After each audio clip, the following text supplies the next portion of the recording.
Hey guys, Dr. Ben here, F8 Well Centers. I've got Dr. Jake Walden, one of our F8 docs. Dr. Walden, one of the premier resources we have on our team for functional neurology, as well as he's had history, I'll let you give a little of your history in a second here, in working in the lab field. And so when we're talking about, can you test for Omicron, what's actually going on in a messenger RNA shot, all these things, there's a lot of disinformation out there, a lot of, it's adding in this altered whatever it is, and it's going to create zombies, all these different things. That's what we're going to be talking about today, giving you guys some, real world ideas, but then also, we get these questions all the time. Can you detoxify from getting your shots? What should we do? All these different things. So we're going to tackle some of these questions. Dr. Jake, go ahead and give them a little bit of your history of what you did in the lab, and then we'll jump into, can you test for Omicron? Yeah, so before I went into chiropractic, I was in medical diagnostics research and development. So basically I was a glorified lab tech in a national reference laboratory. So we were in charge of actually developing new testing platforms and new ways of testing for physiologic parameters in the body. Because what a lot of people don't realize is your standard chem panel, when you go to your doctor and just get your standard blood working chem panel, that technology is 1960s, 1970s. And it's not that it's bad, it still produces some good information, but since then we've been able to really expand our ability to test what's going into the body to so many different levels and so much specificity. And so it's really important to kind of keep up with some of this lab testing. Even though the general patient, yes, a standard lab work, we can get just tons of information of what's going on in a broad scope, and that's why we run the lab work. But there are sometimes those patients and that understanding where you do have to go a heck of a lot deeper. So guys, pop down any questions you have for Dr. Jake as well. We'll be answering those, and we're going to try to just power through a lot of these thoughts and a lot of these ideas so you guys can get some great information. So first question, people ask all the time, can you test between Delta, Omicron, Alpha, Gamma, Epsilon, whatever variant, can you test those? So at a standard hospital level, and where if you go into your doctor, that you're not going to be able to test between the variants. This is, the laboratory world is set up in very specific levels, and a lot of people have heard of like the WHO. The WHO actually represents what's called the Supranational Reference Lab Network, which is labs based all around the world. I think there's about 27 of them all around the world, and they communicate and they try and share information of what they have.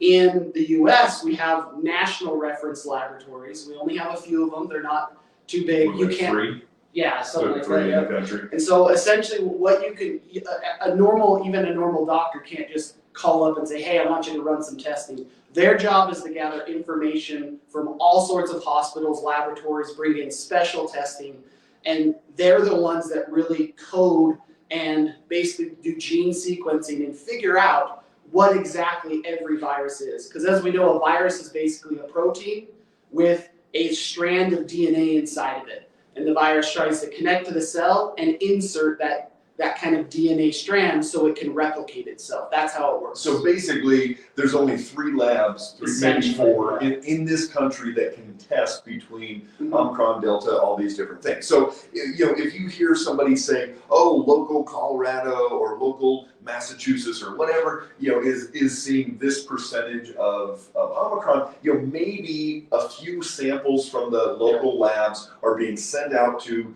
Utah, probably California, Boston. They're sending out to a few of these labs and maybe sending 0.01% of their overall tests, and then they go through them. So, those are really kind of rough estimates when we say 70% are coming in Omicron, and how accurate are those tests? I mean, is that like, black and white, they run that test and 100% that it's Omicron when they go to that lab? When they go to the National Reference Lab, they do, and there are a few specialty labs specifically for like virology and gene sequencing. It actually is pretty accurate, but the chances of your specific sample going there and you having the result reported to you, that's not how the laboratory world works. They receive samples from across the country and then they sequence it. And then they can tell what changed in that DNA sequence or what has changed on the virus itself. And that's the variant. And that's the variant. Okay. It's really just how the virus has adapted and mutated through going through different species, going through different individuals. And that's what's fascinating about genetics is when a virus inserts a new or its gene sequence, when it inserts its DNA that it wants our body to replicate, your ability to replicate even our own DNA, it's not a perfect system. So sometimes you code, say I want to build a protein to build a strong muscle or something like that. Sometimes you code it wrong and you build a bad protein. Your body has mechanisms to recognize that and say, oop, I just built a bad one, let me destroy it and try again. Well, what happens with viruses is you go in, it inserts its DNA into you, and your gene coding starts replicating that virus for it. But guess what? It doesn't do it exactly right. It actually changes some of what we call a base pair, which is like the brick or the building block for genes. It changes some of those base pairs accidentally, and some of them are just nominal and they don't do anything, but some of them actually change now how the virus behaves or how it inserts or how virulent or how aggressive it is. And that's why we need to actually track these type of mutations, because we need to know how this is changing. And that's the fascinating thing is one person can change a virus, and then if we spread it, it's totally new, which is why the flu, if you look at the code that they, everyone knows the H1N1, but we have H1N3, H1N9, H3N2. Every year, as the flu just cycles through the population, it mutates, and that's what that represents. It's just a subtle mutation. And that's why the flu shots every year are a crapshoot. Some years it's 10%, some accurate, some years it's 70, 80, 90%, but a lot of years it's not very accurate because again, they're just kind of guessing on which is going to be the most prominent. So yeah, in a flu shot, for example, what they generally do, and this isn't 100%, but in general, they take the last 3 years' strains that they know existed, they put those in, and then they make their best guess on how it's going to mutate its next mutation. And there's a lot of stats and math and science that goes into that, but they make their best guess and then they put that in, and then sometimes they do even a larger cocktail. They'll also throw in like some of the really bad flu, for example, the H1N1. A lot of the flu vaccines are still having that one in it because they don't want that one to pop back up. So really nobody out there watching knows if they had Omicron or Delta or Alpha. I mean, if you had it in March of 2020, there was pretty much just that first wave and that out. So a lot of people can go off of symptoms. Absolutely. And that certain they found that like Delta was less of the lung and pressure and all that, more of the traditional kind of upper respiratory, some of those things. So that you can go off that. But most of you guys out there, if you've had COVID, you do not know which variant it was, any of those things. So now let's get into, because this is really fascinating, because you can go online and read everything. Our president, he was just, yesterday really coming down on everybody throwing out misinformation and all this, and just, and so, whether people have misinformation or they're just, guessing or whatever, but give us a little bit of what is actually going into that messenger RNA vaccine. This technology has been around since the 1980s. This is nothing new. It's failed miserably many times, whether it didn't get the results they wanted or it was some bad results. And so you want to draw up here kind of a little basic idea of of how they put that genetic code into or ultimately into the DNA and what's happening there. Yeah. So a lot of people have at least kind of seen or heard of the concept of the double helix, just essentially what a DNA strand kind of looks like. Well, when you unwind that helix has a bunch of pairs in it. These are called base pairs. And a certain section of DNA, it's a code. And what we kind of like to compare it to essentially is, it's like you're reading out of a cookbook, okay? Your DNA is just this massive cookbook, and each section is a specific recipe for your body to make something. It wants to make a protein. If you took any science classes, that's the AT. That's the AG, ATG. And there's only 4 base pairs, but you can combine those in all sorts of different ways. And then when you have a bunch of them stacked together, it's kind of like the alphabet. Infinite number of words using 26 letters. Well, essentially infinite. Sorry, I'm not an English guy, so don't quote me on that.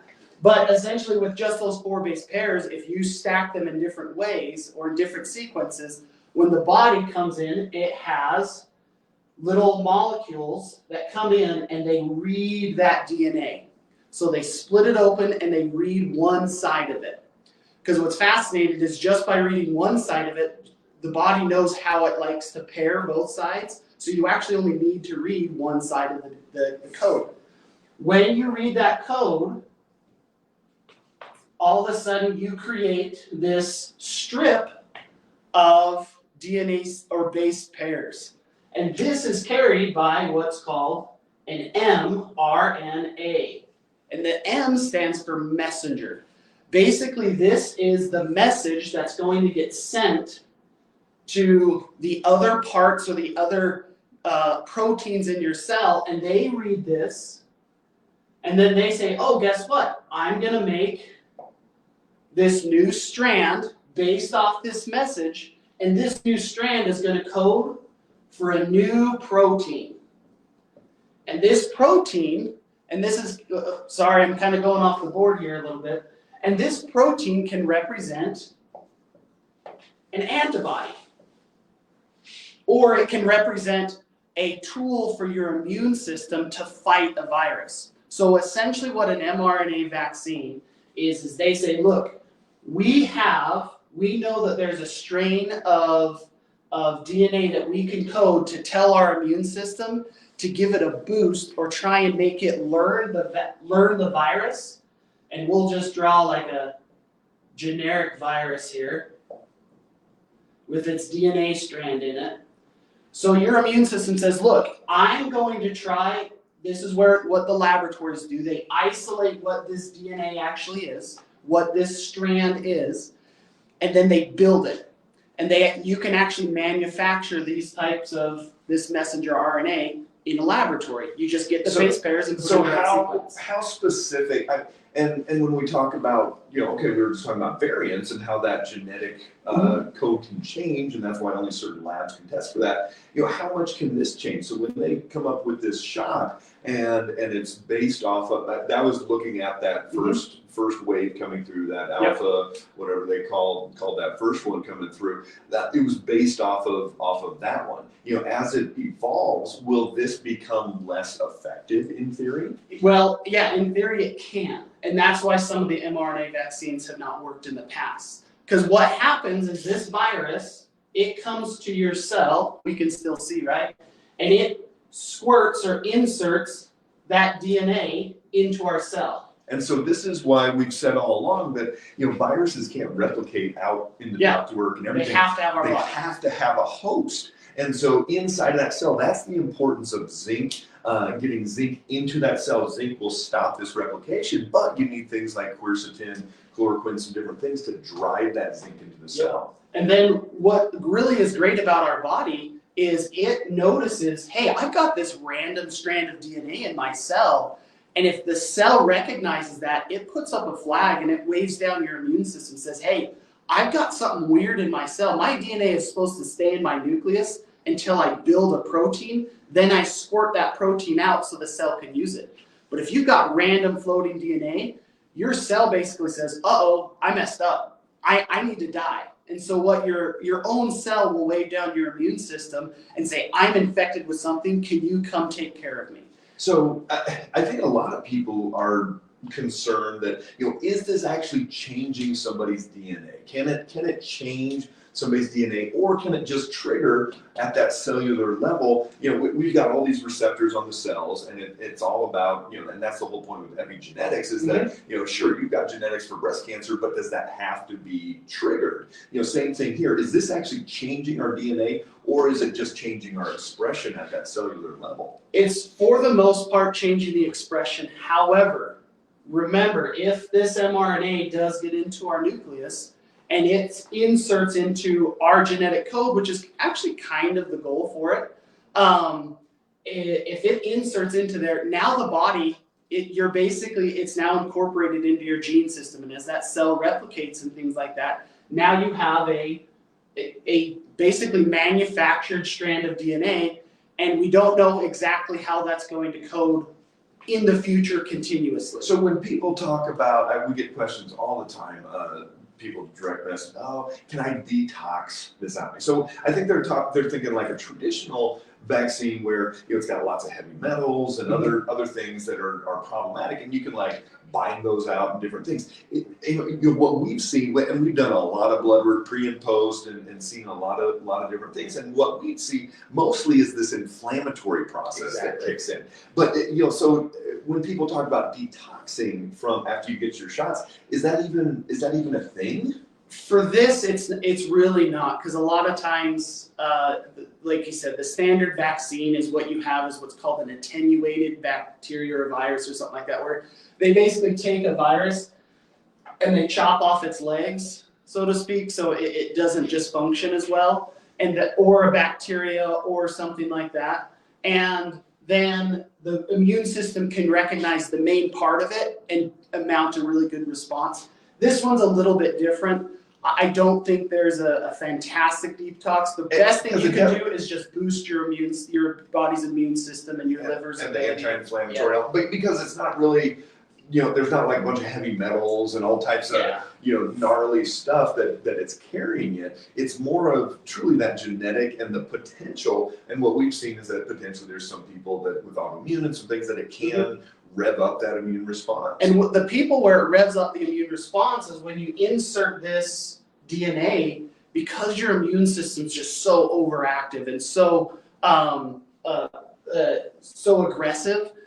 When the cells start flagging your immune system saying, hey, I've got something weird in me, your immune system overreacts. You have way more inflammation. And that's where we're seeing a lot of these, C-reactive proteins and a lot of these test parameters just skyrocket, because the immune system is recognizing something as, woo, you're not good, or the cell's recognizing that. And then when it calls the immune system's, instead of, using a little BB gun to, or a 22 to go rabbit hunting, you bring your massive deer hunting rifle. You're just overdoing, your immune system just overreacts, really creates that inflammatory response, which can have a pretty significant effect on health in the body.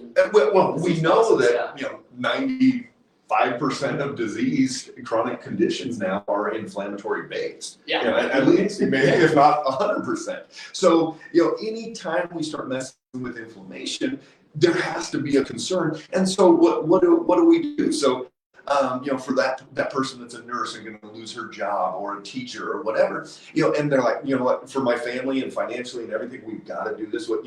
What I look at is, the turmeric and fish oil and glutathione and just as many anti-inflammatory things. You've got to get your blood sugar stabilized. You got to go in as healthy a state as possible. Get good night's sleep before all those things. Kind of like, think about it this way: if you were going to go into a room, everybody had COVID and they're all sneezing, what do you want to do? Well, first thing, you'd have your hazmat suit on. But if you can't do that, you would want to go, okay, immune system, I got to have you working optimally going into this, inflammatory processes down, everything. And so anything that you would do, to boost your immune system, to make sure it's going to modulate that inflammatory process in that immune system, not rev up too much, not go down too much. That's what you need to do if you or a loved one needs to go down this path with these messenger RNA vaccines. It's a new technology. It's never been brought to the masses before. They've never taken it to that to everybody. Huge level. Well, I mean, a few trials here and there, but it was never successful. You look at Moderna; they're a startup company. It's the first time they've ever brought a product to market. Johnson & Johnson's never done it. Pfizer, none of these companies have ever done it before, and so we're still in the learning phase of this, and hopefully, things turn out okay. But that it's a trial, and so we will see. But thanks for jumping on, guys. Hopefully, this was helpful. Let's summarize it. If you caught it late, go back and check it from the beginning again. Omicron, you don't know which, if you've got COVID right now, you don't know which you have. That's just, it's impossible. There's only a few, three or four labs in the country that are actually testing for that. You can't walk into that lab. They send it, from local labs. They send it to them, a few in that area. So it's kind of crapshoot which one you have. And then as far as that messenger RNA, we're looking at we take this strand and try to get it to create an immune response, so that we're actually creating antibodies ahead of time. And that's basically what it's doing. Could it be changing the DNA? Is there some code changes potentially? And so that's a big part of that what ifs and what we don't know about down the road. So thanks for jumping on, guys. Thanks, Dr. Walden, for being here and giving us some of your lab expertise and everything. If you've got specific questions as you watching this later, pop those down below and we will try to answer through those. Love having you guys on. If you need anything at all, drop us a line. Otherwise, stay strong out there. That's the only thing we've got at this point. Whether this stuff works or not, whether we know what strain it is or the variant's going to be weaker or stronger, whatever it is, it's inside of you that counts. So take care, everybody.